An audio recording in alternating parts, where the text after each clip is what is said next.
再次谢谢这次中央大学研发处的这个林宗泰林组长啊，这次促成这次大会的合作哦。那他本身是物理系的教授，我们知道物理系在这次中央大学研究表现非常突出哦。那在接下来呢，我们的这个谈到研究表现哦，跟投稿哦，这是今天大家主要来的，想要找到一些 know how 的主要的原因哦。那接下来我们要请到我们今天的第二位主讲者，就是来自于 Elsevier 的 Arnout Jacobs 先生呢，进一步大家分享啊，我们这一次呢如何来写一个顶级世界级的这个学术论文，如何成功来投稿。我们请我们的 Arnout 先生来我们上台来分享一下他个人的一些在出版上的经验。来，我们欢迎 Arnout 先生。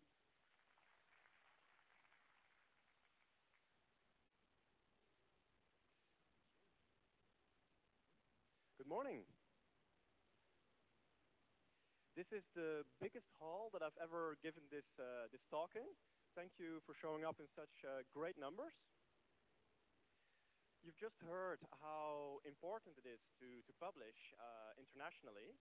So with this talk, I hope to tell you a little bit more about international publishing and how to get your paper into a good journal.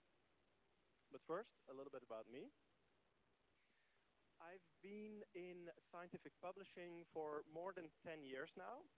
I've done a little bit of everything. I've published books, I've published journals, I've published electronic databases. And the great thing about scientific publishing is that it's very, very international. So I've lived and I've worked in Belgium, the Netherlands, the United States, France. Then I moved to China, and 3 months ago I moved to Singapore.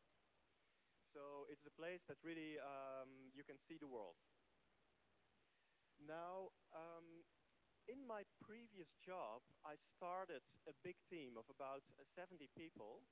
And what they did was they helped the scientific editors in reaching decisions. Elsevier receives about 1 million submissions a year. So papers from everywhere in the world. And so the editors, they have lots and lots of work, and we want every paper to get a fair review.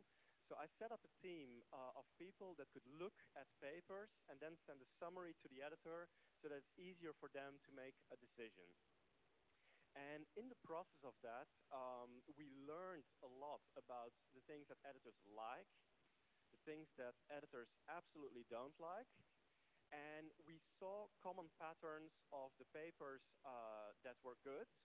And we saw also a lot of mistakes that kept coming back. And the good news for you is many of those mistakes can be avoided without too much effort. So in this presentation, I will talk about a number of things.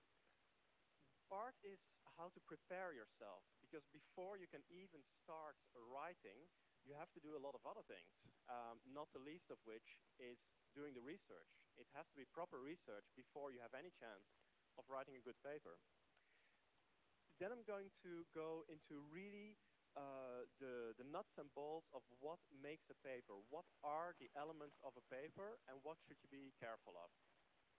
I'm also going to mention a couple of technical details. It's easy to forget them, but it's also easy to get rejected because you don't pay attention to them. And finally, I will tell you about the publishing process. You will deal with reviewers, you will deal with editors. They are all people just like you. They're also researchers at universities, and there are ways to deal with them that will increase your chances of getting accepted. And I will have to talk a little bit about ethics. There are international ethical norms for publishing, and if you don't know about them, there's a chance that unknowingly you breach them, and that can have serious consequences. So it's very important to be aware. But first, let's go into the question to publish or not to publish. Why do we publish? Why is there such a thing as scientific publishing? Is anybody have an opinion? Why do you want to publish a paper? Anybody? There are several possible answers, and actually all of them are good. One reason could be I have to publish a paper to graduate. It's a good reason for you. Another reason could be I am already an experienced scientist and I want to apply for more funding. I want people to give me $1 million so that I can buy more equipment for my lab. Also a very good reason for you, but not for the editor. So what does the editor want in a paper? The editors, they simply want good papers. Because good papers get more prestige for the journal, which means that more people will read it, which is also good for the authors. So the editor only cares about these criteria. Scientific journals, for them, the function is that they have to communicate something that is completely new, something that has not been done before and that is original. It can also be to look at what has already been published, and because when scientific discoveries are new, it is interesting to publish it, but people don't really know yet what the big significance is. But that is more clear after a couple of years. So then people write papers to discuss all the findings of other scientists and to make more meaning out of it. That's also possible. Finally, for when a field has really been established for, let's say, 10 years at the least, then it may be time for a review, an overview of a whole field. And you all know review articles, and you've probably read a lot of them because they're an excellent way to learn about a specific subject. And it is not about new research, it is about the key articles in a specific field. And usually the people who write it are very experienced professors that have done research on that subject for a very long time. So, again, here is the reasons of why publishing exists. You have scientists, and they go to a journal, they publish what they have done to the world. This helps them in applications for grants, and the funding bodies, maybe the university itself, maybe a foundation, on the basis of publications, they decide how much money to award. Also, on the basis of publications, international rankings are made. You may know the Shanghai Jiaotong ranking of universities. A lot of people look at that ranking, and for almost 80% of that ranking consists of publications. That's how they rank universities. So, that means that editors, especially in the last few years, they look afterwards, after they have accepted an article, they look at how well that paper is doing. They look at the amount of citations that each paper collects. And on the basis of that, they adjust their acceptance policy. Because, for instance, this editor of our journal, Remote Sensing of the Environment, at one point we told him, we analyzed the journal, and we found out that 1/4 of the papers never got cited. Now, this is a good journal with a decent impact factor, but still, many papers never got cited. And this is quite typical, actually, in many journals. Even in a journal like Nature, quite a few papers get 0 citations. Of course, there are also other papers in the journal that get 180 citations, and that makes for a high impact factor. But actually, in each journal, there are papers that don't do so well. And now, with indexing database, it's much easier to see on an article level which articles do well and which articles don't. So increasingly, the editors are getting strict with what they accept. So here's to summarize it. And you can download my lecture afterwards and study it again when you're writing a paper. But here are some key points. So journals want original research, not duplications of something else. They want something that is significant. It's not enough that it's new, it has to be significant. Of course, you have to have your methods and conclusions, they have to be correct. That's the very basic. Also, readability. Don't underestimate this, because the people who judge your paper, they're very busy people. They're professors, they teach students, they do their own research, they have to do administrative tasks, and then they review papers. So if they have difficulty guessing what you are trying to say, there is a big chance that you get rejected, even though your science might be good. And finally, definitely if you're in pharmaceutical research or you're doing healthcare research with human or animal subjects, you have to get the ethical standards right, and you have to adhere to the international ethical standards, especially of the country that the journal is published in. If you want to publish in, let's say, the New England Journal of Medicine, which is published in America, or in the Lancet, which has a strong British base, make sure that you adhere to their ethical standards. They're not allowed to publish something that may be ethical in your country, but maybe not in the United States. So be aware of that. Another quote from one of our editors-in-chief. Again, maybe you have done something that has never been done before, but this editor says, just because it has not been done before, is no justification, or at least not enough for doing it now. So it's not enough to do something new. You have to think, why is this important? Again, summarizing, these are the questions you should ask yourself before you start writing your manuscript.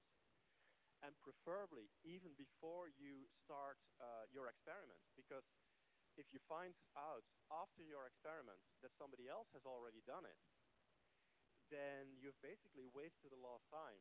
And it's avoidable. You can start it in the beginning by being very well aware of what other people are doing, and on the basis of that, choose your subject.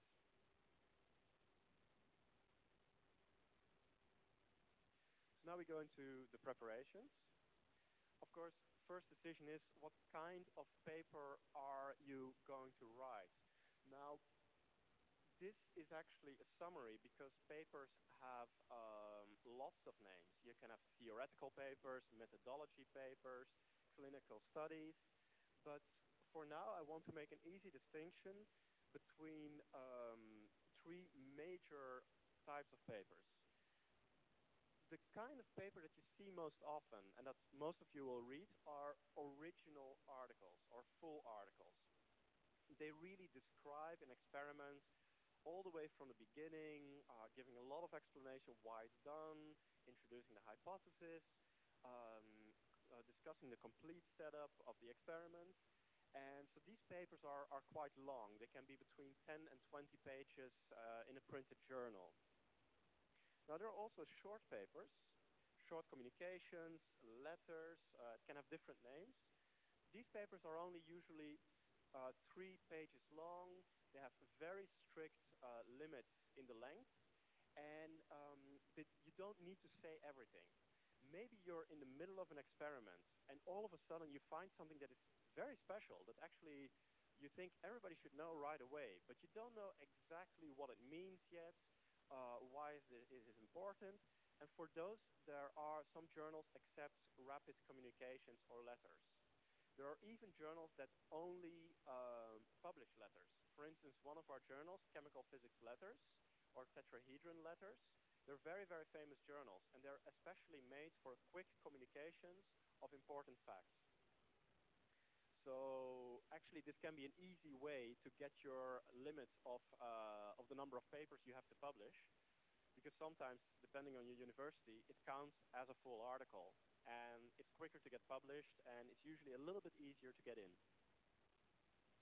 Finally, I mentioned review papers, and I do get questions, sometimes from PhD students, I really love my field, I would love to write a review.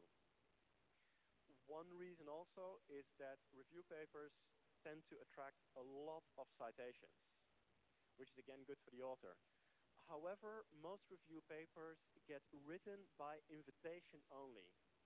And the reason is that we really do something because we want to summarize an important field. And usually what we do is we ask someone who was at the origins of the field itself. And we ask them, dear Professor Wang, we know that you've been at the grounding phase of your field, and now we would like you to summarize the field. So it's something for very experienced authors. Now, the second question, after you decided what kind of paper you want to write, you have to immediately start thinking about your audience. And this is not just in scientific writing. This is actually for any kind of message you write, even if it's just an email, or if you're writing for your school paper, or for a general newspaper. You have to think, who is reading this magazine or this journal? And based on that, you can adjust your writing. You know, it's just like a professor when they give a lecture to students. Professors can make two mistakes when they're teaching students. One is they tell things that are too difficult and too much detail for the students. Maybe the students it's just the first year and the professor goes into the latest theories. What happens? People fall asleep and they don't remember anything. But the opposite mistake is also possible. What if the professor is actually speaking for a room full of very smart PhDs, and the professor starts talking about the beginnings of the field and goes very slowly and explains everything? What happens? Everybody falls asleep and doesn't remember anything. So it's finding that balance of saying exactly what you have to say. So today, if I see that you're falling asleep, that means that I'm doing something wrong. Now, what are some of the tricks of knowing what the audience is? Really, you should look at the journal that you like very carefully. And there are some things that you can do. And a very simple trick is simply look at some of the other articles in that journal. How long are they? In how much detail do they go? How much do they explain? How technical are they? That gives you an idea. Of course, if you have a multidisciplinary journal, you might have to explain more. You might have to assume that not everybody knows what kind of machines you work with, what the typical abbreviations are. Or you can work for a very specific niche journal, and then it's okay to be very technical and not to explain too much. Mind you, journals do have their own style. And this is simply because journals have an editor.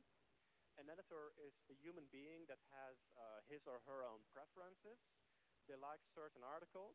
They like certain styles of writing. And you can learn about that by being more familiar with the journal. The best journals always have a clear identity. So here are the things, summing up, that you have to look at. First thing, look at the aims and scope. It's logical, but it cannot be said enough. You have to read the aims and scope, because the aims and scope indicates very clearly what the journal likes to publish on. And especially journals that are very specific, don't go outside the aims and scope. I know that there are journals that say, we are a journal that invites very specific studies, but also general and multidisciplinary studies on applied, but also theoretical papers. Okay, then you can do everything. Usually these are not the best journals. The best journals are very specific about what they want in terms of types of paper, topics, length, and so on. So pay attention to that.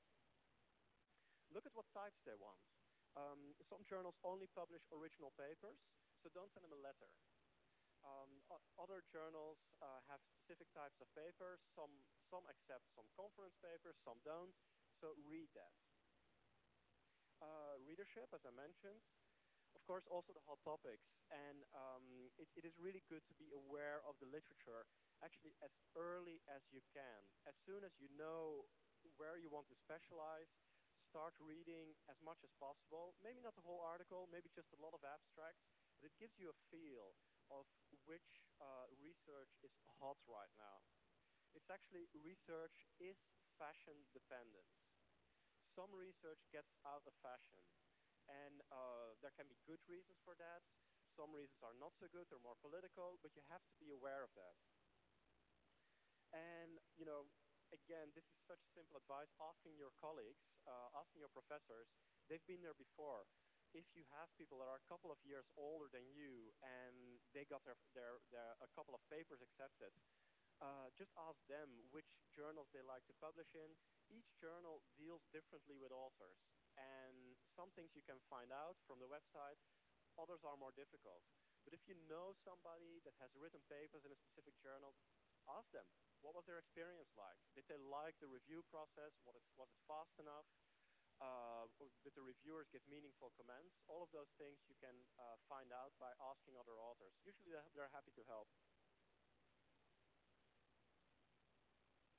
This is, I'm going to go quickly here. This is, once you submit to a journal, you can only submit to one journal at the same time. And the reason is that the people who deal with your paper, many of them do it in their free time. They're professors having a busy job, so they don't like to do work for nothing, because they may have spent a couple of weeks looking at your paper, and then they found out that you're going to publish it with another journal. It makes them very angry. So in the future, they may not want to review your paper again. So that is simply a rule. Only submit your paper one time and wait for a decision.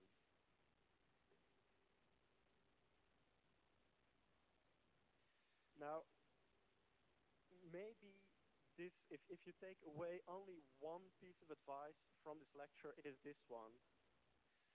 Read the guide for authors and do everything that's in there. Editors often stay with their journals for long times. It's not uncommon for an editor of a famous journal to stay with the journal for 20 years. They love their journal, and they have their own little things that they like and don't like, and they're all in the guide for authors. And it is a thing that you completely control. You can simply read the guide for authors and do everything that's in there. Sure, it may cost you some work to get everything like the journal wants it, and maybe you think it's not very necessary. But still, the editor wants it, you can control it, and so it will increase your chances of getting positive reviews. So it's not something that you want to waste. You know, I myself, some editors say, I want only English spelling. And is that important for the content of the article? No, it isn't. But if the editor wants it, why take a chance and use American spelling? You know, it's a matter of switching your spell checker from US English to UK English. So all of those little things, just do it. If they want double line spacing, give double line spacing. It's also an indication to the journal that you know which journal are you submitting to, that you're not just randomly clicking submit on an online submission site. It shows that you've actually done some effort to get to know the journal, and editors like that. So here again, summarizing, the guide for authors will usually mention things like layout, how long should the length be, how should you deal with the nomenclature. Some journals want you to spell out everything or explain everything, other journals don't. How do they want the references? A small thing, but again, something you control. Figures and tables, what kinds do they want? Do they want the little lines? Do they not? Do they have a preference for figures or not? And how specific do they want their statistics? Usually those things get specified. Okay, now we go into really the parts that make up a manuscript. Here they are. A typical manuscript will always have these elements. And there are two different parts to articles. This part, title, authors, abstract, and keywords, is very different from this part. Introduction, method, result, and discussion. So think for a moment, what is different between these two? I'm tempted to appoint somebody, but maybe not. The first part, titles, author, abstract, and keywords, you probably write them the last. You probably write them after you've really described the experiment. So the introduction, the methods, results, and discussion, that is really the contents. That's where you say everything about your research. But before people read this part, they first have to find your article. So that is what this part is about. These are signposts for people to draw interest in your paper. people don't start to read your whole method section or your discussion or your conclusion. What they will read is the title. And if they like the title, maybe they go a little bit further and they read the abstract. And they may find your paper because they've typed in a couple of keywords in Google or in another search engine. So beware that many people, when they see something about your paper for the first time, they're not going to see your whole paper immediately. They will type in a few keywords, and if you have the right keywords, they will find the title in the search engine. If they like the title, they will click on it, they will see the abstract, and only if they like all of that and can find it, will they decide to download your article and really read it and hopefully cite it. So in the past, people just read articles in a journal. Now they read it in a lot of different ways. They read it through the search engine, through the abstracting and indexing database, because other people read about it and it is mentioned. So that's why these things are so important, because if you don't get this right, they will never get to here. There are some other sections as well. They're also a little bit important, but only after people have already found your article. And those are the acknowledgements, where you thank people who have helped you, the references, and increasingly supplementary material, where, for instance, you give a lot of data sets to the journal.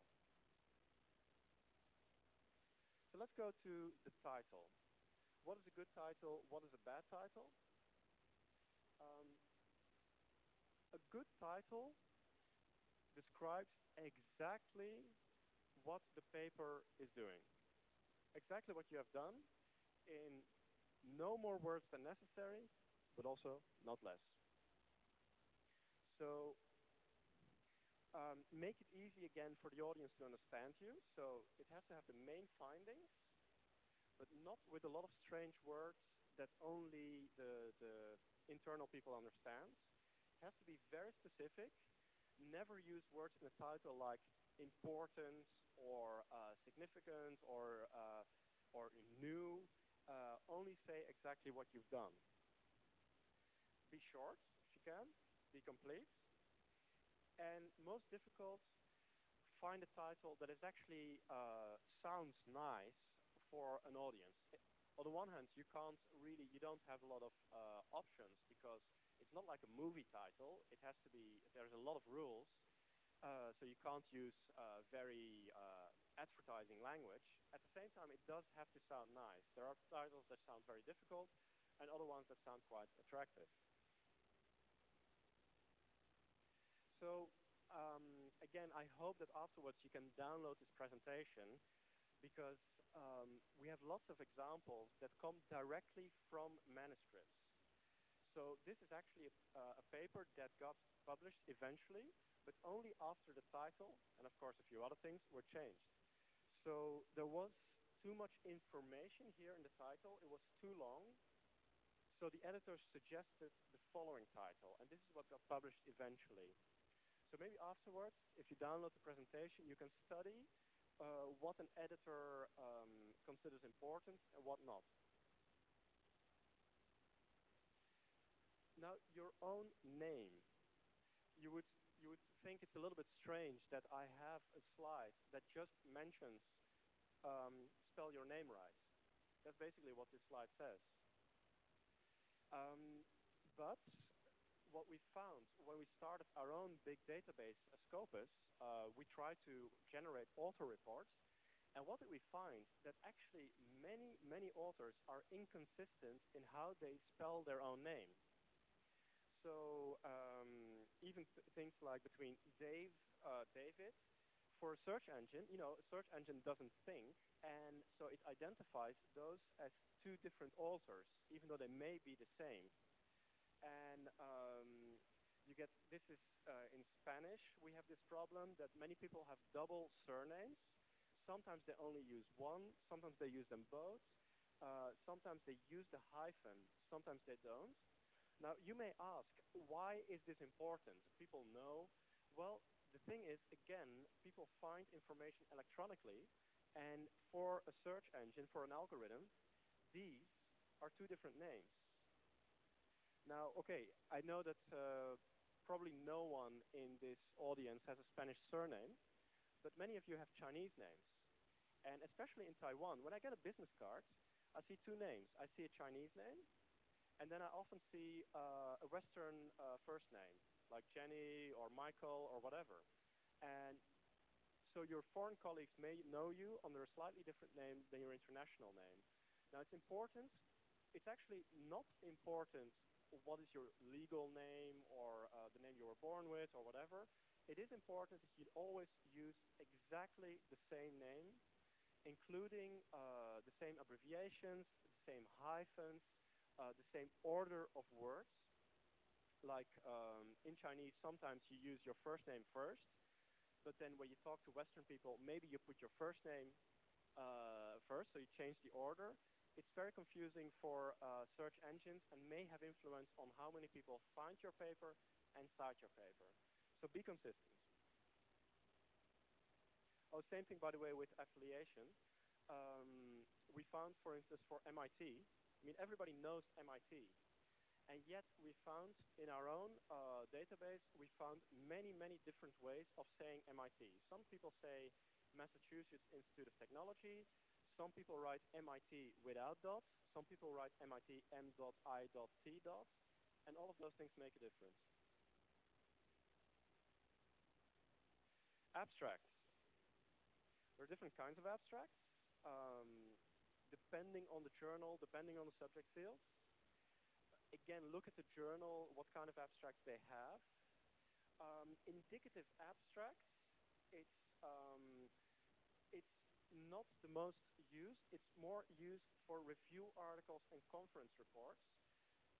Review articles don't really have content on their own. They describe other content. So what do you write in the abstract? You describe what you are going to write about.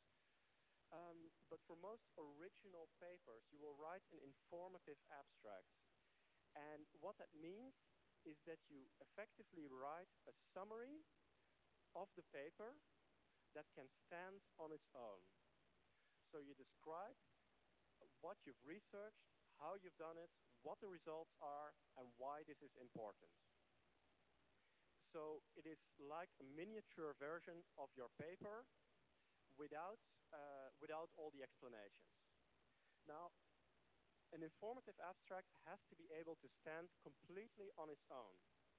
So don't refer to things you're going to do later. Just say what you did.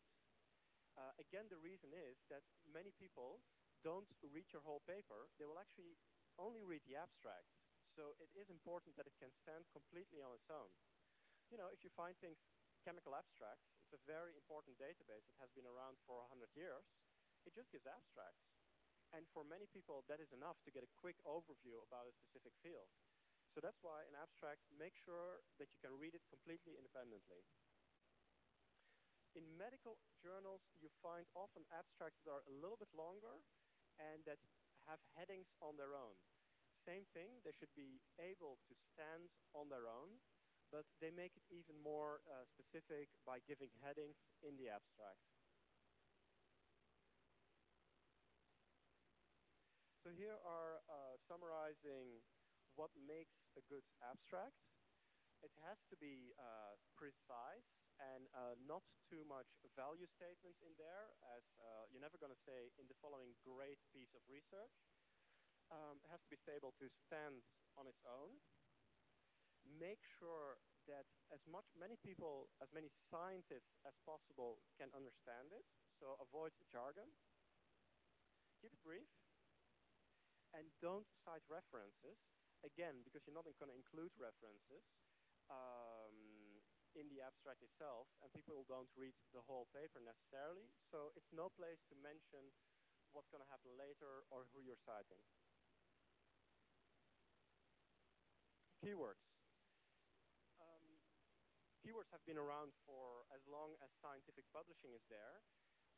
Again, in the age of electronic information finding, keywords are even more important. They should really lead people to your article, especially the people that you want to read your article. And here are some examples of good versus bad keywords for one specific journal in psychiatry. Now, originally, the authors suggested as a keyword psychiatric disorder. And this is in a journal about psychiatry. Now, try typing in psychiatric disorder in any search engine, you will get 1 million references. And the chances that this paper will actually be found are close to zero. At the same time, they use a couple of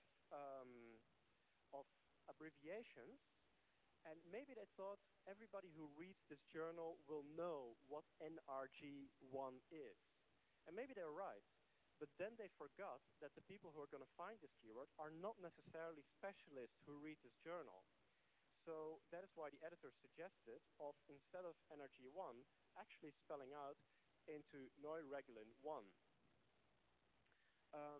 So study this later, and you can see what the difference is between the wrong and the right set of keywords. Introduction.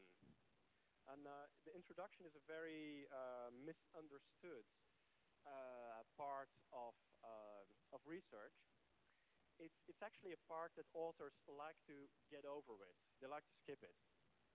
And because what you do in an introduction is actually that you show to the reader and to the editor and to the reviewers that you actually know what you're talking about, that you're in command of your subject. And how can you show that? It is by showing what other people have done, that you are very well aware of the whole literature. Because the editor is thinking, when he or she is reading your paper, the first thing they want to know, is this really original research? Can I be sure that no other journal has done something similar? And if you mention a lot of sources from all over the world and a lot of different journals, and you show that, okay, Smith in California has researched that, and von Hammerstein in Germany has studied the following, and Yakamoto from University of Tokyo has done this. The editor gets the impression, okay, this guy really knows what he's talking about, he's read all the literature, and then you're in a good position to say, but I feel these authors have not yet looked into what I'm going to describe. So this is my hypothesis, and this is what I'm going to do. So it is really important that you pick the right authors, and from that it should be clear what you want to do, why this is important, and you're going to describe briefly what you are going to do in the rest of the paper, and to what results that you expect this to lead. Now, journals have different rules for introductions. You can look at what the journal is doing, you can look at the guide for authors, and depending on the audience of the journal, if it's like a very general journal, then they may want you to explain more, because not everybody in the journal will understand what you're talking about. If it's very specific, they're only going to want to read like the exact papers that lead to your own paper. They don't really want you to write everything. The introduction is also the place to define anything that is not known by everybody yet. So this could be substances, this could be abbreviations, that kind of thing. Now, what the editor doesn't want is that you're showing off. Maybe you've been doing your PhD research for a while, you've read hundreds and hundreds of articles, and you're very proud of that. And you want to show the editor, look at all the stuff I've read, I'm very smart. And that's not what you should do. You shouldn't write too much, because then all articles in the journal would have very, very similar introductions. They would all describe the field starting from its beginning. So that's not what it's for. Of course, don't cite yourself too much. And actually, apart from being very proud of your own work, the other reason that people cite themselves more than they cite others is simply because you know your own research the best. So that is actually a positive reason for mentioning yourself. But again, the editor or the reviewer is not going to necessarily think that's very positive, that you write too much about yourself and not about others. And maybe the editor thinks like, hey, where's my paper? He should have mentioned my paper. Or maybe the reviewer thinks that. So. You're not going to describe methods yet, results, conclusions. You're just going to outline, because later you have a method section, a results section, so no need in repeating yourself. Again, don't use words that don't have a scientific meaning. Novel for the first time, magnificent, extremely important, it's not scientific. Only use significant in a statistical sense. If you say your research is very significant, then what it means is that it has a very low probability of error, that you tested for the standard error, and so on. It doesn't have any other meaning in science. So again, we don't really have enough time to go into all these the details of these introductions, of these examples. But in the examples, what you will always see, that there are a couple of key phrases that lead the reader into your article, and they indicate what it's doing. So all these red words are functional indicators. They're not just words. They are actually, their usage is very rigid. So if you mention something like has been shown to, make sure that you know exactly what it means and what degree of probability that it has. Now, in Chinese, verbs are less complex than they are in English. In English, there are a lot of ways in a verb to express a certain degree of probability. You can have can, could, may, might. All of the things are slightly different nuances of probability. And make sure you get them right, because otherwise reviewers get uneasy. Like, is the person saying that something has happened for sure? Or is he saying there is a strong probability? So be careful in how you write this.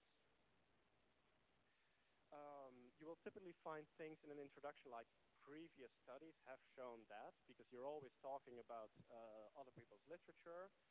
However, I think almost every introduction will have the word however, because that is the part that you indicate like, they have done this, however, I'm going to do something else. And here you go to indicate your importance. Understanding this should provide. So you're saying the importance of your work. And then you go, in this report, and then you describe what you're going to do next. After the introduction, you can go into the methods. The methods shouldn't be too hard to write, because there is a simple rule. Just remember the first sentence. The method section must enable the reader to replicate what your experiment exactly. Now, in most cases, the reviewer is not going to go to his lab and do all of these things and see if you really got that result, or if it can be replicated. But in principle, it should be possible. And that means that you're going to describe as much as possible which kinds of compounds you used. In many cases, you should also mention where you bought them. If you use machines, you should probably mention the brands and the generation. You should use, let's say you use a microwave oven. You should mention the brands. By the way, this brand should probably not be a commercial brand for the kitchen. Sometimes we get that we get a Philips microwave or something. It has to be like a reliable and precise instrument. So provide everything there so that people can replicate your experiment. Once in a while, actually, people do try to replicate. Some of you may know that about 10 years ago, there was an English group, and they claimed to have produced fusion at room temperature, cold fusion. So of course the whole world was excited. This was mentioned on CNN and every newspaper. British scientists produced cold fusion. And the paper was accepted, of course, without somebody else having done cold fusion, because that requires a lot of money and experiments. But it sounded very plausible. The authors were very specific in how they achieved the cold fusion. They mentioned everything that they did very specifically. So the paper got accepted. Later, because the results were so extremely significant, other people tried to do the same thing, and nobody has been able to produce the cold fusion since, so now the article is discredited. It is, however, one of the most cited articles ever. So maybe my advice is that if you write a wrong article, write something that is spectacularly wrong. You're going to get a lot of citations. Summary? No, we go to results section now. Results section can be very short because you simply explain, okay, this is what we found as a result of our setup. So a results section can be as small as just a table with the results and one sentence of explanation, or it can really be just a couple of graphs and that's it. And you don't have to do more. The results section is really there to show you exactly, okay, we did this, we got that. Numbers, facts. No real interpretation yet. Now, a question that I sometimes get is like, why are scientific articles so strict? It's a little bit boring, isn't it? Because you have your exciting results. Why not say something about significance or something else? The reason is that people don't read scientific articles for fun. They read it to get information out of them in the most efficient way. So this means that people, experienced readers, they will go to specific sections and look exactly in that section to find what they need.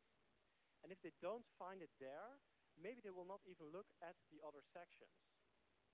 And this definitely includes reviewers. Reviewers are people who look at lots of papers, so they will quickly check in each section, has the author mentioned this in the appropriate place? And on the basis of that, they will give a piece of advice to the editor. So that's why you have to put results in results and not anywhere else. And if you draw conclusions, there's a conclusion section for that. So don't get those sections mixed up.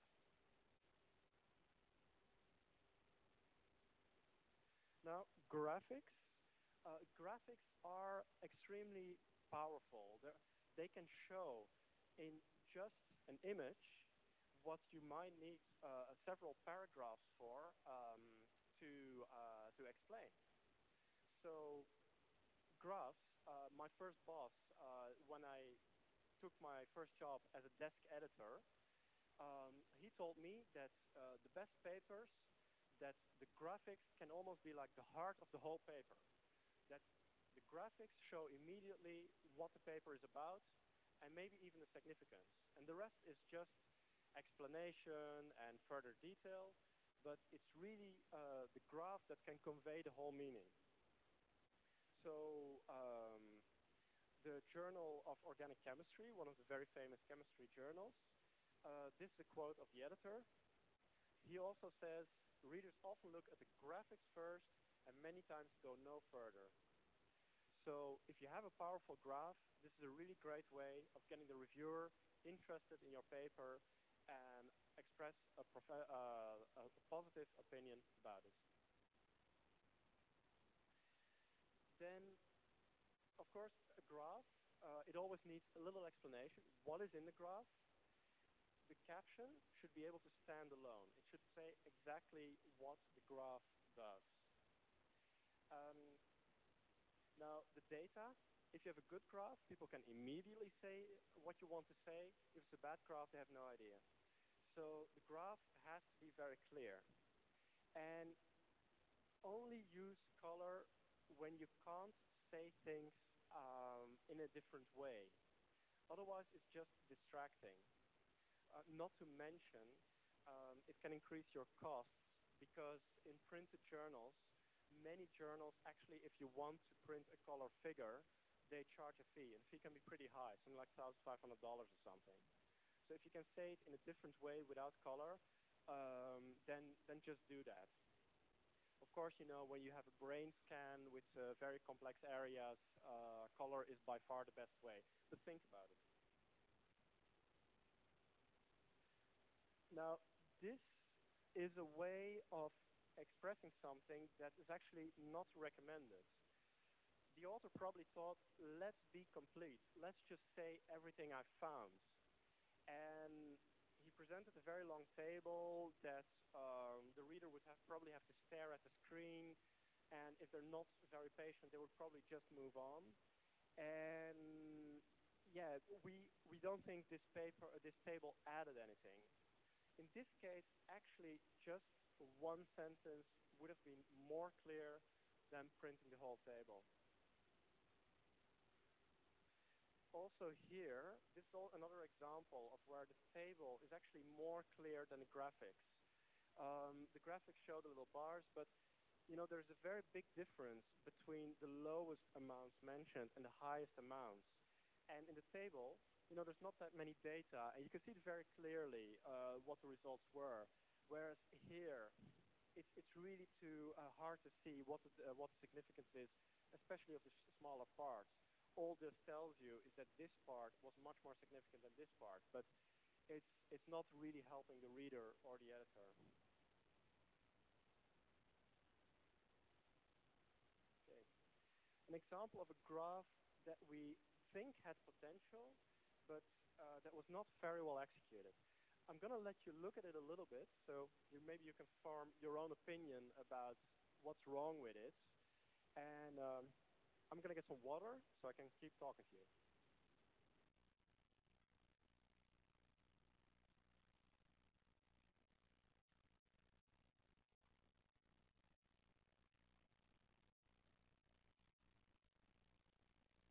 So this graph, you see different data points here, but here it starts to get cluttered. And you know that there's some trend going on, but the trends overlap a little bit. And so it's not really clear what is happening here. Also, regardless of whether you are in this field or not, you just see a couple of capital letters that are probably abbreviations, but what does it mean? What is really being researched here? So then we had a second, the first revision of this graph is actually already at least the legend is better now. But the picture itself, it's still cluttered and a little bit unclear. So what we argued then is, why don't you tear this apart and simply show this compound and then the calcined versus the uncalcined version, because that was what this really was about. Show the trend lines, you tear it apart so that you can show more clearly what's really going on. And so in the end, we decided to publish these two graphs instead of the one that was very unclear.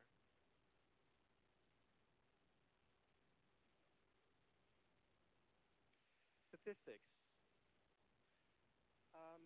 Again, one of the reasons that we started holding these presentations is because people often make avoidable mistakes.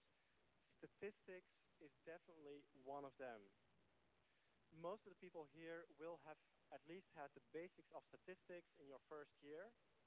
And often it is treated by authors as an afterthought. Like, I know this machine works. I already had my experiment. I know it's interesting. Oh yeah, let's do the statistics. And there are often a lot of very basic mistakes made in statistics. And there are always readers who are statisticians, and they're very picky, and they always pick up on it. And it is important. No experiment can be complete without really indicating the important statistics of the experiment. So you always have to have a mean and a standard deviation. Never forget it. Are you dealing with a representative population? Is there any skews going on? All of these things you have to mention. Especially in clinical trials, but I would say in many other cases, percentages are not enough. You have to mention the actual numbers. I mean, if you go to certain epidemiological studies, they follow like 30,000 people for 20 years. Whatever they do is statistically going to be very, very significant. But there are also studies done with only like 15 subjects. And in that case, you have to mention this and be very careful about the conclusions that you draw. You have to give your p-value, the probability, and be very, very precise about it. Don't just round it off. And again, significance means statistical significance and only that. Moving on to discussion. So you described your results, you've had your graphs, your table, you presented all your numbers, and then you're going to relate those results to the hypothesis and the aims of the study you described in the beginning. You're also going to compare it to what other people have found. And you will give interpretations. Why are these results coming out in the way they did? You also mention the limitations of your study. And science is moving on completely all the time. And research that was found last year is found actually to be missing some significant parts.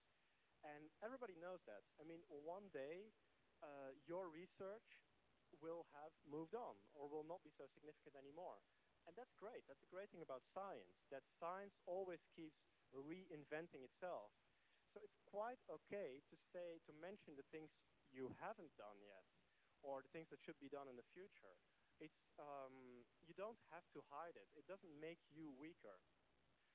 Another thing that doesn't make you weaker is to mention studies that are in contradiction with what you are saying. It is okay to disagree with previous authors. Actually, that's how science evolves, by authors always criticizing each other. But the last thing you should do is ignore the people that disagree with you or that you disagree with. Because the editor will probably know those articles. Editors read everything. And if you don't show those articles, they will think that you don't know these people that disagree with you. So it's much better to say, like, Mr. Francois from France, he found the following. However, we have reason to believe that actually this is not completely true, and we will show the following in our study. So it's okay to disagree, but just be open and explicit about it. Here's an example of a discussion section that got accepted. Again, you will have key pointers that lead the reader into what was done. So in this study, you mention, okay, this is my experiment. You see that the treatment cost significant, blah, blah, blah. You describe the results. Then you refer back to other authors. You see here, Shimizu, they thought that this was going to do the following. However, there you have it again. We found other people have shown this. And then you indicate what you think of it. Now, conclusion is a little bit of a tricky section because it doesn't always exist. Quite often, in some journals, the results, the discussion and the conclusion, they get merged. Discussion and conclusion, they get taken into one because you're already describing how does your results compare to your aims, to your aim of your study and to the hypothesis.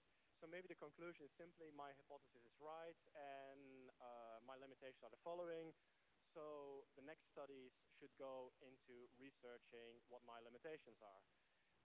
However, in other journals, there is a specific conclusion part. So look at the journal again, like what they do exactly.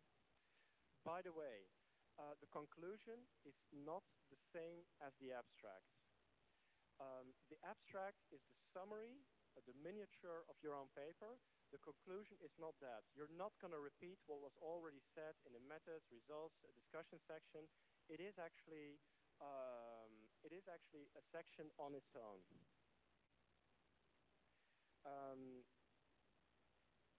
science can be very inspiring. It can make you dream. It can make you dream of a future that is far away from now.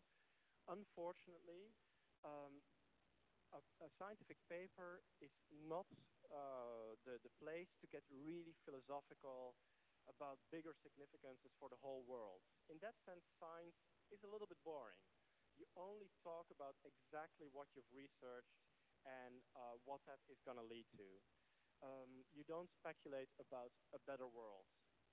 The place to do that would be, for instance, at a keynote lecture at a conference. There you can do those things. Or if you are the editor of a journal, you're allowed to dream once in a while in maybe the first issue of a new year. There you can do that. In a scientific paper, you don't get far away from the exact conclusions that you've drawn. So here's the conclusion. So it mentions here findings from our study. They agree with previous studies. And here it says things that are really scientific. There is a need to establish those dependent effects of these substances. So again, it's a conclusion, but it's quite specific. And it shows that actually current practices, intake at the upper level of the current UK guideline range, may not influence cardiovascular risk factors in fairly healthy populations. So it actually gives a very concrete suggestion that maybe guidelines may need to be revised for certain populations. That is a very concrete conclusion of this finding supported by the results. It is actually one thing that is a major shortcoming for young authors. As a PhD student, you spend 4 years researching something very, very specific. You've spent 80% of your time in the lab. Maybe you've slept in the lab next to your experiment. So for you, your experiment is the most important thing in the world, and you see the significance, and for you it is important. But the editor sees lots of different studies, and maybe they see your article, they see, okay, this looks solid. It looks like a solid experiment. It looks like the author really masters his subject. It looks like the experiment is well set up. But what does it mean? So the conclusion is not an afterthought. It is actually describing really the significance. And that is, in the end, what the editor cares about. There are journals that don't care too much about significance. They just describe experiments without putting it into context. Those are not the most prestigious journals. It really has to have the good editors and the best journals. They really want to help progress science. So they want to know, why is this paper not just sound, but why is it important for the field? So make sure that you think about that. And one trick is to actually talk to people that are also scientists, but maybe do research that's a little bit different than you are doing. Ask them to read your paper. And if they can see from your paper why it is important, then actually you probably have done a good job at explaining the importance of your research. If they don't, you have to really think carefully or explain yourselves more clearly. Don't assume that a reviewer is immediately going to see, that's why it's important.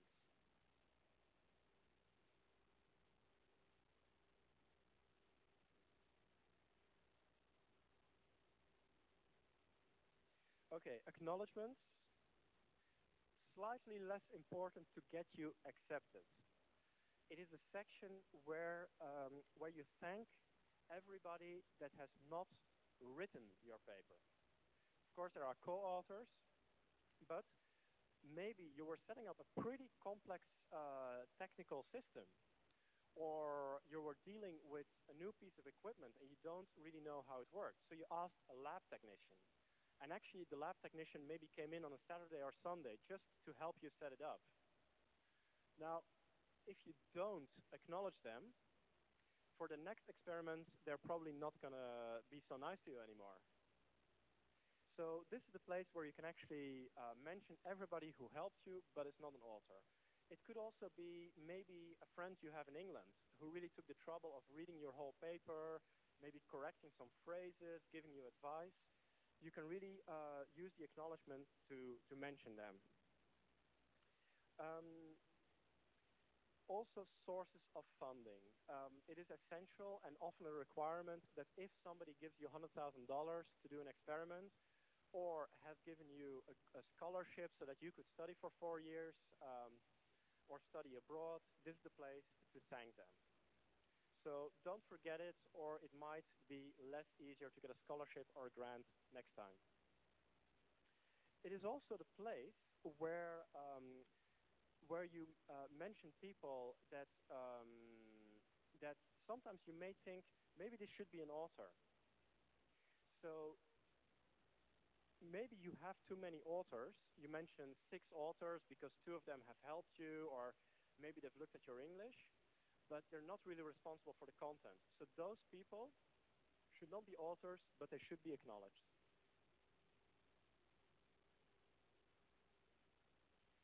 References. Again, a very boring section, but a section that is completely in your control. Different journals want different reference styles. Just do it. And I know that references, you've already mentioned the journal, you mentioned the year, you mentioned the page numbers. What more do they want? Can people not fix it afterwards? And actually the answer is typesetters can fix reference styles almost automatically. And they often do. So then the question is, why should you spend all this boring work getting the exact commas right and capitals, no capitals, abbreviations of journals or not, American Chemical Society style or Harvard style or APA style? There are lots of different styles. But the thing is, again, that the reviewers are very loyal to their journal, and they like to quickly check the information. And if they see a messy reference list, they get irritated. And you don't want an irritated reviewer. That's the whole point. You want a reviewer that really likes your paper. It looks good. The references are okay. So even though it's silly, just get it right. Fortunately, today there is reference software. And in some abstracting databases, you can simply click on the articles you want to cite, and then you can export the citation list in any format that you want. So maybe you submit it first to a journal of one publisher, they want a certain style. Maybe your article gets rejected, and you submit to a journal with a different style, and then the software can fix your reference style. So these things are available. Just use them, because it does help you.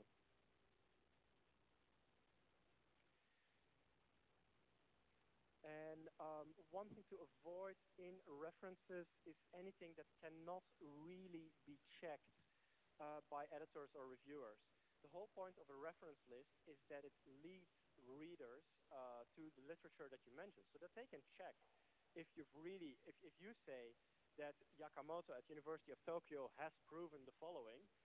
Maybe the reviewers think, oh, is that really proven? That's the first I've heard of it. So maybe they want to check that. So that's why personal communications, unpublished observations, or even conference proceedings that are hard to find, reviewers don't really like to see too much of that. I know it can be tempting. Maybe you were at a conference and you managed to speak to the Nobel Prize winner. These things happen. And he gave you a brilliant insight, and you want to mention it. You can mention like personal communication at conference. Just don't do too much of it, and make sure that you have more than enough international literature there in well-known journals. Again, a question I get often everywhere I go where people don't speak English: what about local language journals? On the one hand, I feel that there is a wealth of information also in local journals, in Spanish-speaking journals, French-speaking journals, Chinese-speaking journals. And it is a pity, it has some essential insights, and you want to refer to it. At the same time, the reviewer cannot check it because it's probably an American or someone from Australia or someone from Japan or wherever. So on the one hand, I say I can't I don't want to say don't do it because I think those journals have their value too. On the other hand, bear in mind the reality of that the reviewers want to see things that they are familiar with and that they can check. So don't do it too much. Here you see a couple of examples of how different references look like in different styles. Again, it gets a little bit silly and boring. Like, okay, here it says MJ without the dots, MJ with dots, without brackets, within brackets. Again, doesn't matter for the information. It doesn't change the content, but it helps the editor and the reviewers. Supplementary material. Increasingly, this is getting important, and it has an influence on how published articles look. Because in the past, everything had to be in the paper, and the paper couldn't be too long, so you can't mention everything, but you have to mention what is important for the readers. Now, today, what you see is that actually some journals are publishing shorter articles. They just publish exactly the findings and exactly the information that is necessary to support the hypothesis, but nothing else. And for the rest, they refer to supplementary material online. And this is actually great because on the one hand, the article shows you quickly what you need to know. And if you really think like, yeah, but I would like to I would like to study these data myself and do some other transformations with the table, and now you can. Because some journals, they accept that you simply submit all data and they just publish it online as a supplement, not to be printed, and then later people can manipulate all those data. Or you can submit movies of your experiments, or you can have sound fragments, which can sometimes be very relevant. So all of those things make articles richer today. Just make sure that you make a clear distinction what you want in the article and what you think should be published only as a supplement.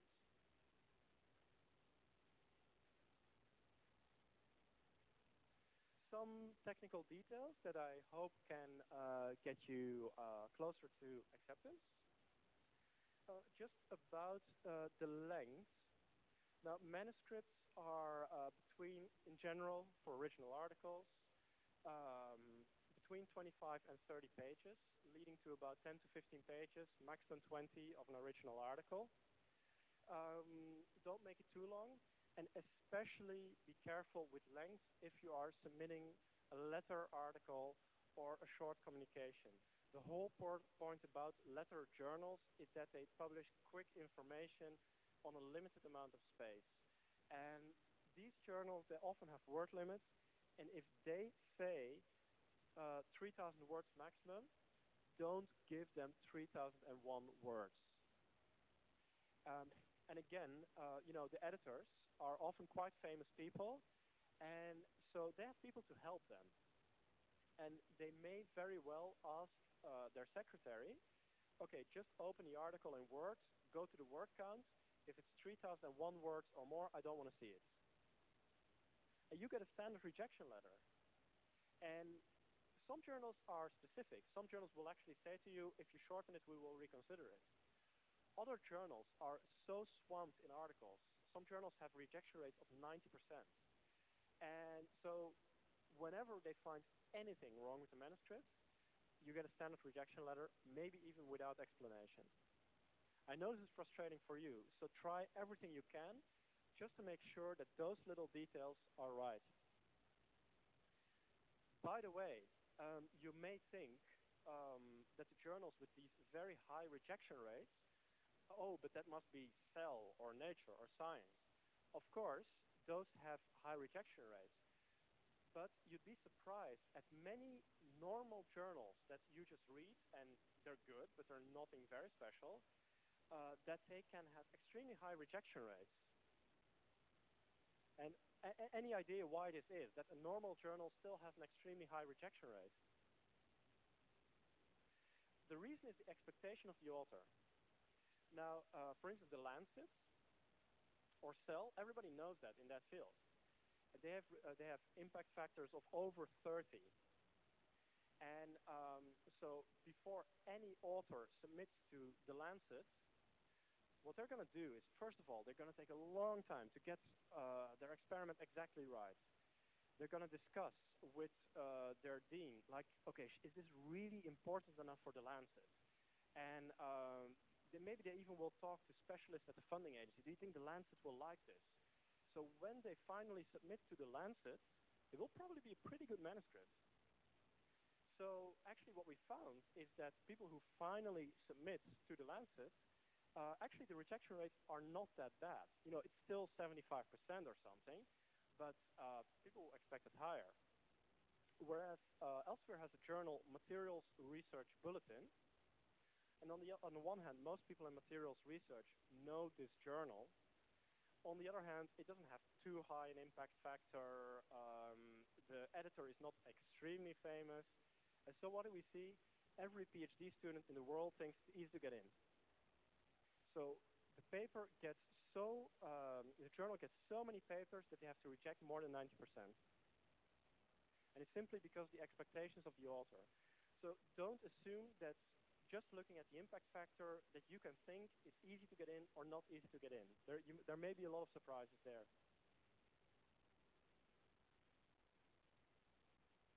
A little bit about abbreviations. There are no strict rules for that. I mean, of course, you can say that no journal will expect you to spell out DNA. However, some journals might expect you to explain pretty obvious abbreviations. And of course, the ones that do that most are journals that are trying to reach a wider audience. Again, a journal like The Lancet is actually also read by policymakers, not necessarily doctors. So they want to make sure that, that it's really clear from the article what exactly is meant. So look a little bit in the journal, look in the guide for authors, what they say about the abbreviations. If you have a term that is only mentioned once or twice, don't bother to abbreviate it, just write it in full. Acronyms, it's actually convention really if you have to abbreviate it or not, or have to spell it out, or if you have to use capitals or not. Cover letter. Again, this is one of the reasons that I'm happy to be here today, because actually there's lots of material online that teaches you how to write an introduction or a results section. There's not too much question about that. It's just a question of getting to know it and studying it. Cover letter, however, doesn't get mentioned that much, and actually it is a powerful tool. It can be a very powerful tool to you. Whereas there are a lot of restrictions in the article itself, in the cover letter, there are often no strict conventions.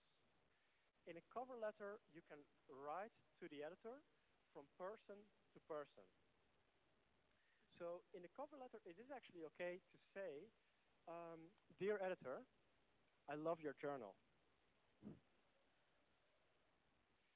Maybe you don't have to be that obvious, but editors are people, they love their journals, and one thing that they really don't like is if people click submit on the electronic submission page without really knowing the journal very well. Some authors submit simply based on the title of the journal. And then the editor starts reading it, and he finds out that the author hasn't really checked the aims and scope, or that it's not really suitable, or that the article type is not really what the journal publishes, and they hate that. But in the cover letter, you can say, dear editor, I've been reading your journal during my whole PhD period. And what I've noticed is that many articles in your journal are close to my own research. And so I'm submitting to you the following article, and I believe it is important for the following reasons. So you can say it in your own words, and don't make it too long. You know, it has to be, the editor has to quickly feel, okay, this is the author, this is why this person has submitted, and this is why he thinks it's important. And he will think, yeah, this author has clearly thought about the submission. Then something else that people don't know is that actually, in the cover letter, you can suggest potential reviewers. So often I hear reviewers are not fair, they haven't read my article properly, or they don't know my subject properly. Well, here's your chance. Say to the editor, I think the following people would be good reviewers for my article. And there is a big chance that the editor will actually follow your suggestion. Maybe not all of them. Maybe he will give one to the reviewer you like and one to a reviewer that he already trusts. But actually, it's hard to find good reviewers for any editor because there are so many papers. And reviewers have to be qualified and have to be willing to do it. And actually, editors like it when they hear about reviewers that they don't know yet. Now, don't mention your own supervisor. Probably don't even mention somebody from your own country because then the editor feels, no, he may be mentioning his friend. That's not proper. However, how do you find potential reviewers? Well, look at your own reference list. You have been reading a lot of articles before you even started to write your article, and you've used those in the references. Very likely, the people in the reference list will be people who know your subject very well, almost by definition. And you don't have to know them, and you don't even have to ask their permission. Actually, we prefer that you don't. But you might find that there is a really great group from Max Planck, and they're really going to understand what your research is about. Mention them. Maybe they use them. Also, another thing, you can mention reviewers that you don't want to review your article. It's okay. There's nothing wrong about that. Research is competitive. Researchers want to be the first to make a discovery. Maybe you don't even want the guys at the competing research lab to know about what you're doing because you're giving that information before it's even published, and that can give competitive information to somebody else. It's okay to say to the editor, I prefer that you don't send it to the following guys at UCLA because actually we consider them competitors. Quite often the editor will respect that. It's still their own choice. They will never say to you, okay, I followed your suggestions, but you can mention your preference and it will not reflect badly on you. These are some suggestions for a cover letter. Be specific, address it to the editors. Really say, dear editor Smith, if you say, dear editor, there's already a little suspicion that you might have submitted this article to a couple of journals with the same letter. One thing not to do is mention a different editor's name of a competing journal. Believe me, we do get those letters. You know, we're Elsevier, and we receive a letter, Dear Wiley, please accept my manuscript. And then, you know, the editor immediately knows, he wanted to go to the competing journal first, and he couldn't get in, and that's why he comes to me. So immediately you get like a negative feeling towards your manuscript. So if you do it right. You mention your article, you mention your research and other things you've done maybe. Main findings, significance. It doesn't hurt today to mention that your research is original and has never been published because there have been too many problems with research being submitted many times or published in different journals. Conflict of interest, especially in pharmaceutical companies, or also if you're working together with companies or in material science that might make your research commercial, confirm that you don't have financial interest, or at least mention if you do. It's good to be open. Another favorite section of mine is the response to reviewers. The vast majority of articles does not get accepted right away. Actually, almost all articles get sent back with a request for minor or major revision. It's perfectly normal, so I want to tell you how to deal with that. First of all, read the reviewer's comments. This is actually consider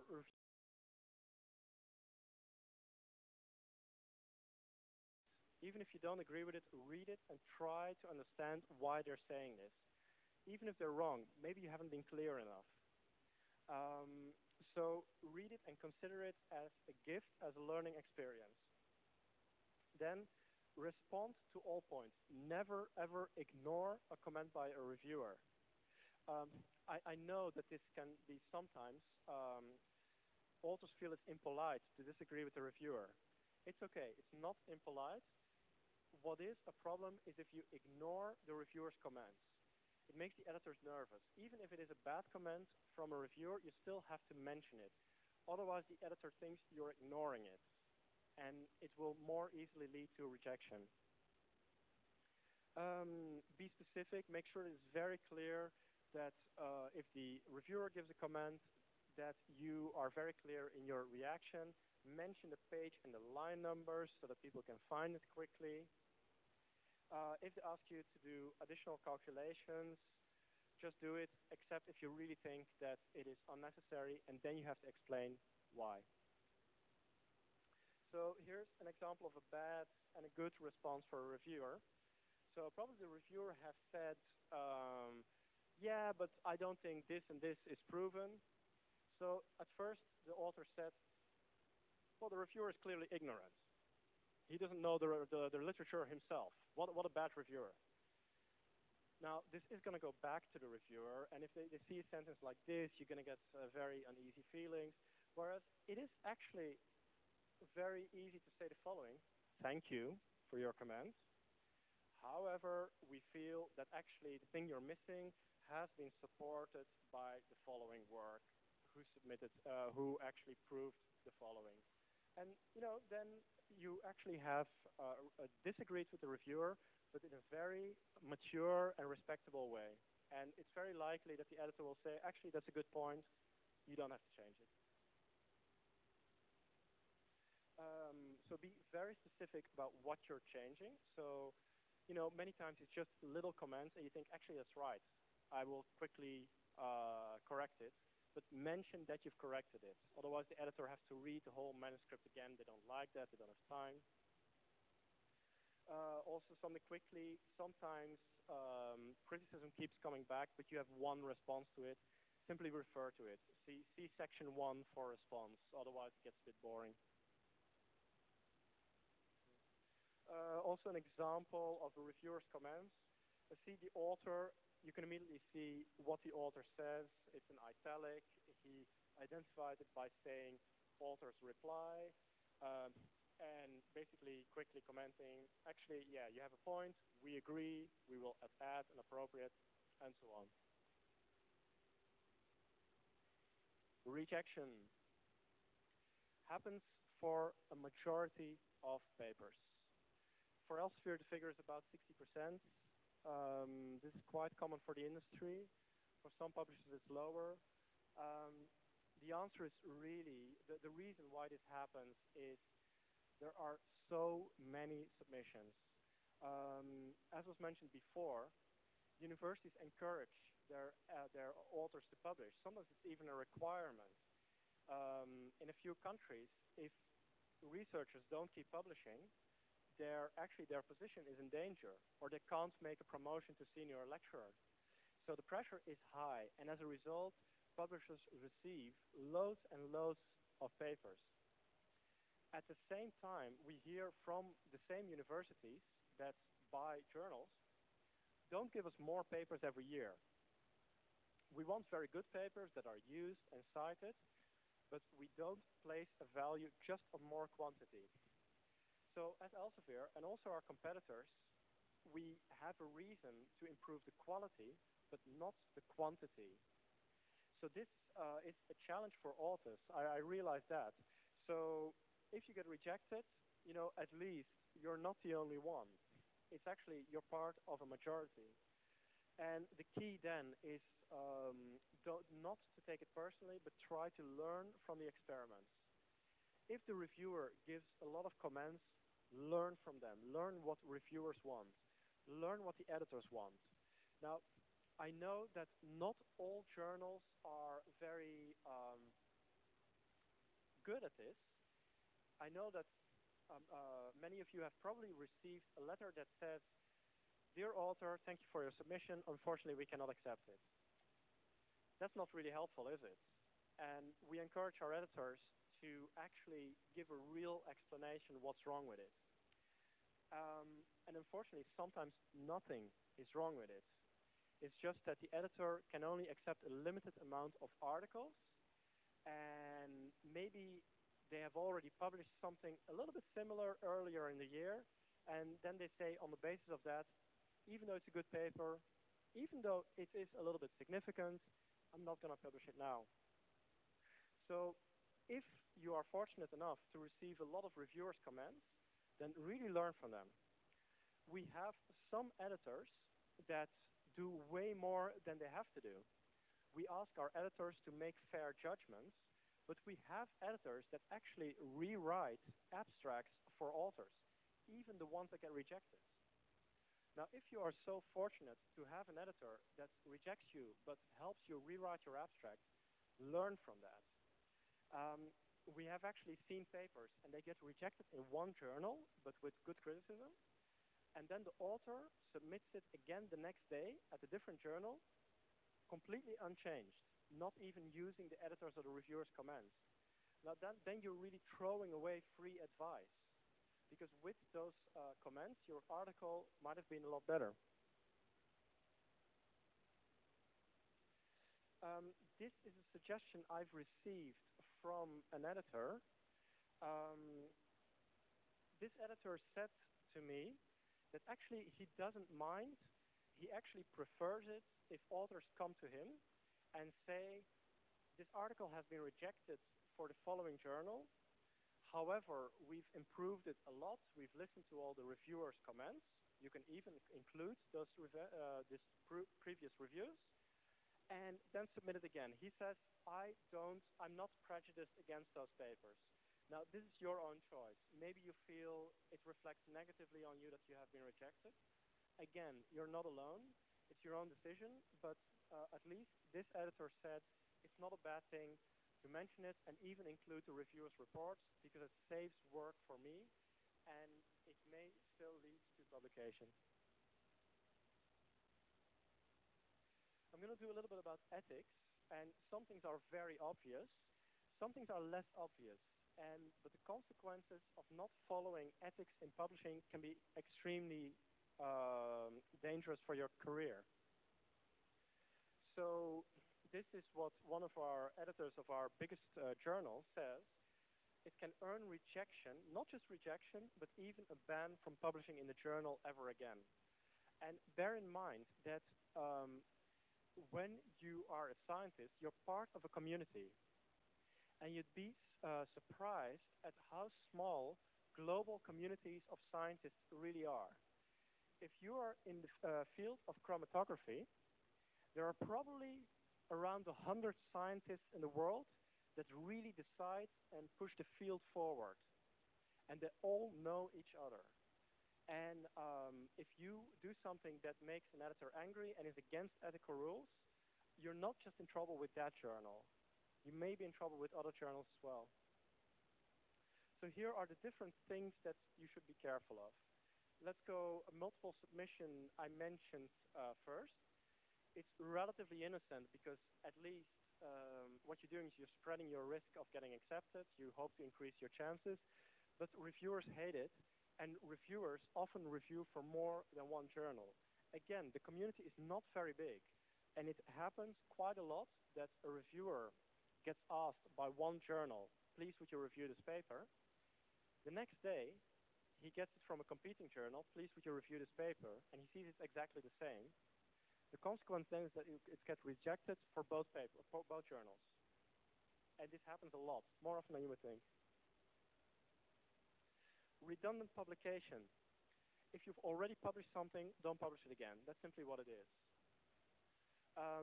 It also means if you have one experiment And it's often possible to do the experiment again at a slightly higher temperature. Or you change a few little things and then you write a paper again.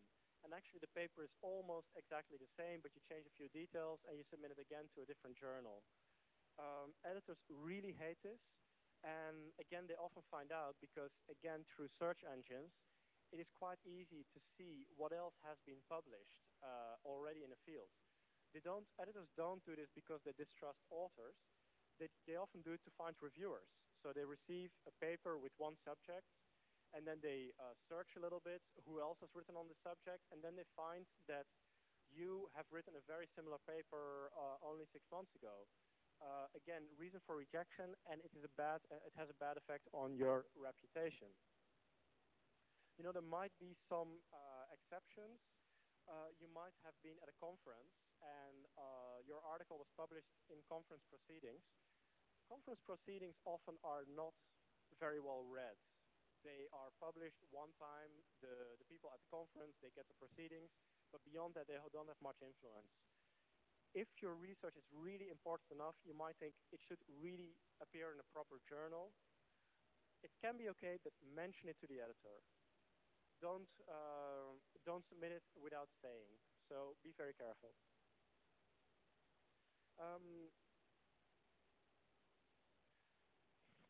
Different language. Now, you may have published your paper in a Taiwanese journal, and now you think, actually, it's more significant than I thought. It should also appear in English, in a translation. Editors can be open to that argument. It's not a bad reason, I think, but you have to be open about it.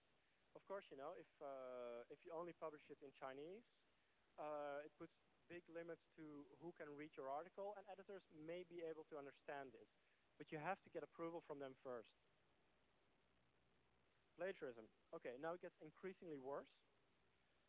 Plagiarism is not the worst yet, but it's very serious. So here's one definition. Unfortunately, it's pretty broad. It's even about taking ideas. It's taking processes, it's results, or even words. And the key thing here is that you do it without giving the right credit. That is really what makes plagiarism plagiarism.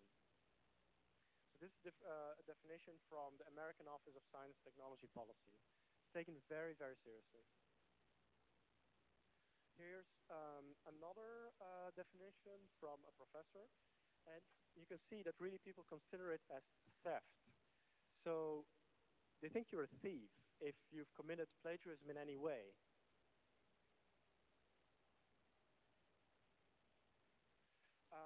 The thing is that it's not just going to lead to rejection. It might lead to an inquiry. Your own research office at your own university might get contacted about it. They will get asked to do an official investigation. Your supervisor will ask to get involved, and why didn't he know about this? So it gets a complete mess if this gets ever found out.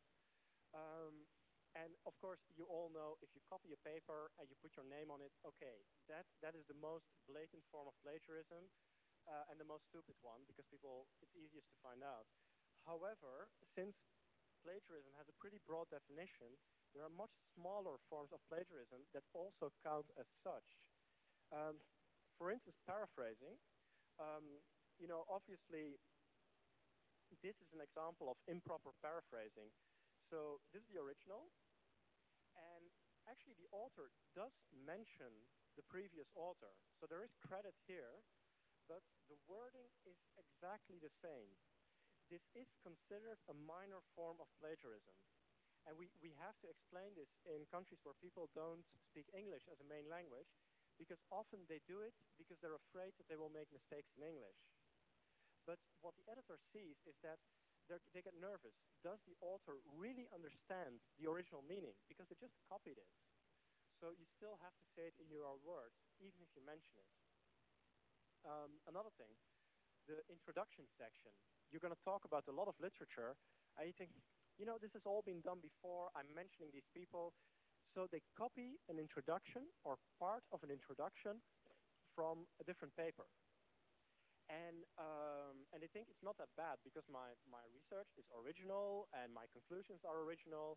I just took the references and the introduction from this other paper. It is considered plagiarism, and you can get in big trouble. Again, the reason that it's not allowed is because the editor wants to make sure that you've read all those papers you refer to and that you understand them and explain them in your own words. Otherwise, you might just copy it without knowing what all of those papers really mean. So this is a bad paraphrase. Here is one that that is correct. So study this later in the downloads. You actually see that the author understands what the first author did and credits it properly. Okay, even more serious than plagiarism, data fabrication, where you invent the data. They're not real data. And this happens on all levels. On the one hand, we've seen it with students that are afraid that their experiment is not going to be ready in time, but they have to have their paper, and they just invent some data. On the other hand, it happens to very serious people, and there has been more than one case. The most famous one being in Korea recently, where there was done research on cloning, and actually that Korean researcher had a very good reputation. And actually his older research is very good, and it is true, because everybody has, of course, studied it now. It is just that when he came to the human cloning, that he wanted to achieve these results so badly, but he didn't get them. So he thought, let's just invent those results. And he could do that because he knew his subject so well that when he started lying, it actually looked realistic to reviewers. And of course, he was the only one doing that research, so nobody could say immediately, hey, wait a minute, I've tried to do that and it doesn't work. So, so even famous people sometimes feel that they can do this. And that's why we say that actually the most dangerous of all falsehoods is a slightly distorted truth. Because if you completely lie, if you invent everything, then people will notice immediately. But if you almost get the results, and then you invent a little bit, it's very difficult for reviewers to detect, at least immediately. But afterwards, if people start having doubts, and over time, usually people find out. Unethical research, mostly for pharmacology people, clinical research. Again, abide by the ethical rules of the journal that you're publishing in. If it's the British Medical Journal that you want to publishing in, then follow their rules on ethical research. Maybe the laws in your country are different. I know that. Different countries have different laws. But the British Medical Journal is bound by its own ethical rules. And they're not allowed to publish anything that is unethical by their own standards. So be aware of that. Authorship, make sure that you only make people authors that are really responsible for the whole content. Don't include people that are your friends. Don't include your supervisor just to honor the supervisor. And it's not just that we don't think these people should get credit, but if something is wrong with your paper, then everybody who gets mentioned as an author gets the blame. And quite often, you know, when there are too many authors on a paper, and the paper is great, and it gets citations, people will say like, hey, that's my paper. Look, I'm applying for a job. Look at the beautiful paper I've written. And when something goes wrong with the paper, they say, yeah, but it's the other guy. He was actually writing that part. So you don't get away with that. And actually, if you mention people like your professor, and the professor hasn't seen the paper, and you get in trouble, the professor gets blamed. And it's not a blame. You know, maybe the journal editor will understand, but the article will get retracted. The publisher will mention the reason of the retraction, and the name of all of those authors is there forever. It never gets away. So be very, very, very careful. So we're getting to our conclusion, and this is actually from one of our editors. And on a cheery note, he says, and I agree, that if you follow all of these things, that you have a much better chance to get accepted. I'm going to highlight some of them. Attention to details and checking your work. Simple things, get them right, and you make your reviewers happy. English, it's not your own language. Find all the help that you can get. Make sure that your paper looks good. Even if you think my content is good, also make sure that it looks good, because otherwise people cannot get to the content. Be original. The research has to be new, original. You have to be critical about your own research. And actually, I'm going to end with the one in the middle. Take your time. You're under a lot of pressure. You want to graduate. You want to be in time for a grant application. And today, with electronic submissions, you can just upload the article, click submit. And you think, okay, if I do it faster, I will have a higher chance. But in the end, you're not saving time because you are increasing your chances of getting rejected by not taking enough time. So you've worked for months on your paper, and finally you feel it's ready. You've been staring at the paper for so long, but now you think it's ready. What you should not do is click submit. What you should do is go visit your friends, sing karaoke, go and have a beer with your friends. Don't look at the paper for a couple of days at all. And then you look at your paper again. And you'll be amazed. You're going to find a lot of little things that you can improve without any effort. And you didn't see them 3 days ago because you've been staring at the paper too much. But if you take that time and you use advice and you use your own critical eyes again, and then you submit, you make sure you get everything right, I would say you increase your chance of getting accepted by a vast percentage. So thank you very much, and good luck writing your papers.